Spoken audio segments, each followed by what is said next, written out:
Hi ka-coffee, magandang araw po sa inyo. Nandito pa rin po tayo sa Senado at umuusad po ngayon yung impeachment trial ni Sara Duterte at nakasalang po ngayon sa witness stand si NBI Director Melvin Matibag. Actually maganda po yung mga statement na binibitawan dito ni Director Melvin Matibag at talaga na didiin po si Sara Duterte dito kasi number one point, mismong si Sara yung umamin dito sa pagbabanta sa buhay ng ating presidente.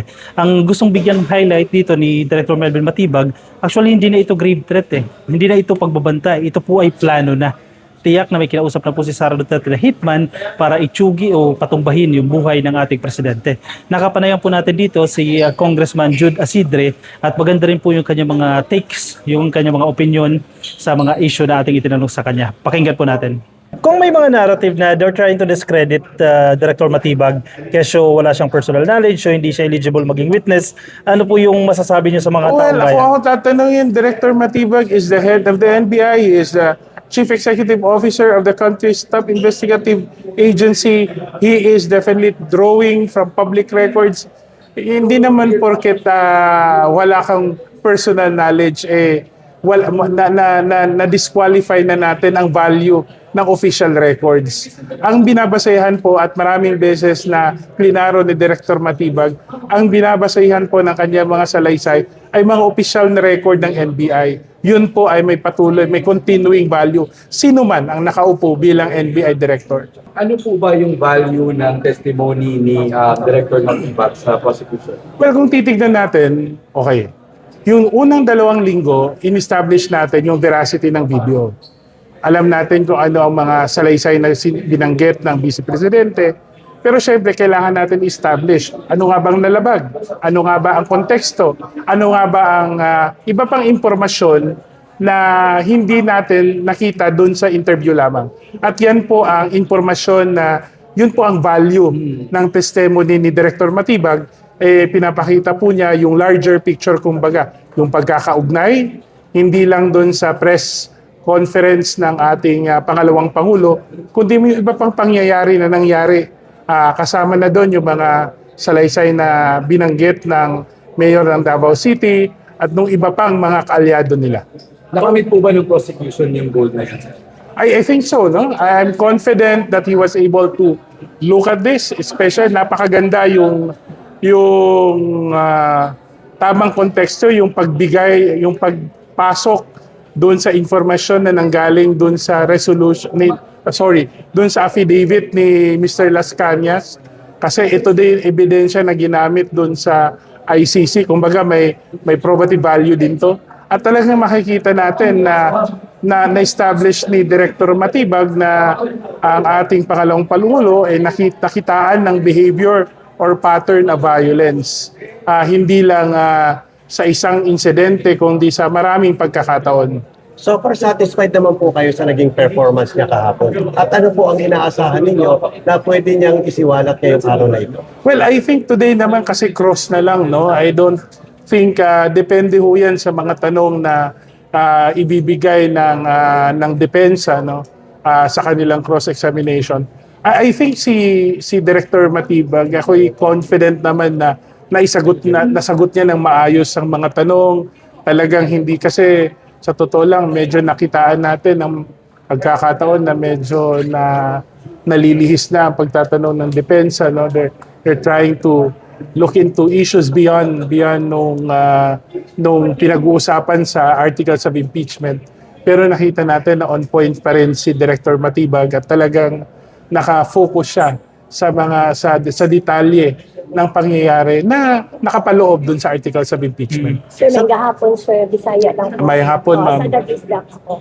So, dako ba porsyento, sir, nga nakakita gid nato nga kana na ay masulod na gyud na ang betrayal of public trust or article. Well, I don't want to get ahead. Dili ko gusto pangunahan ang unsay nasusunod sa una-una sa atong mga senator judges, no? Of course, in the end, sila gyud ang makadesisyon ni ana. Pero kung ako imong pangutan-an, murag ang akong pagtan-aw, naklaro gyud kaayo unsay nanabo, unsay naging offense, ang gravity, ang gravity sa mga gisulti sa atong Vice Presidente o atong makitaan niya unsa ang danger ni ini sa atong demokrasya, di ba? I think that's the point that we seldom take into consideration.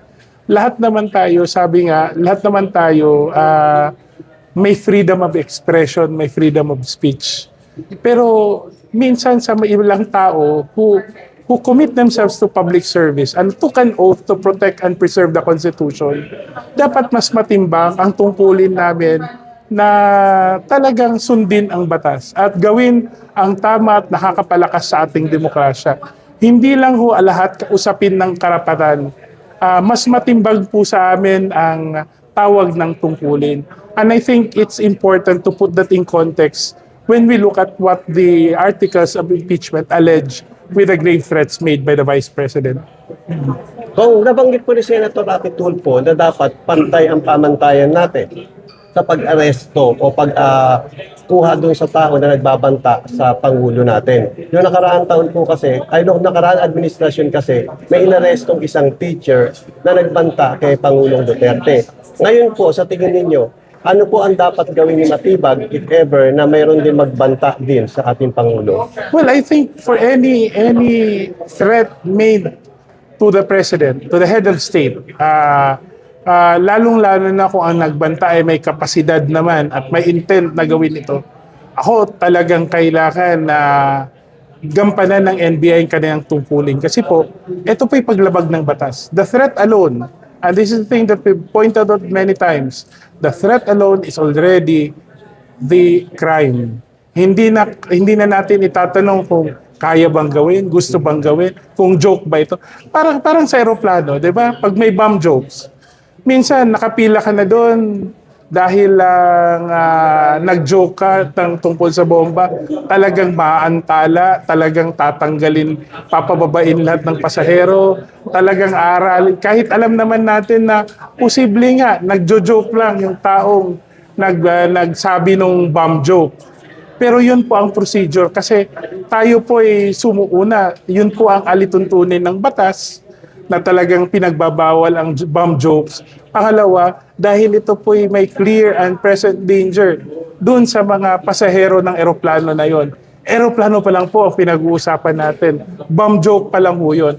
Paano pa kaya kung in public sinabi ho ng pangalawang Pangulo ang mga pagbabanta na yon sa leader ng ating bansa?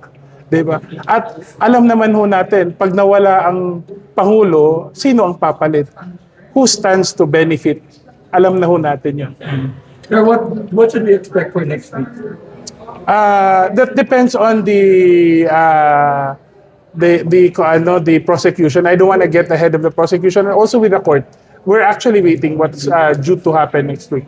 Sir, maapektuhan ba yung credibility ni Matibag with the perceived bias katulad nung sa opinion article niya na tinawag ng Latonela si Rizal? Well, the evidence will speak for itself, no?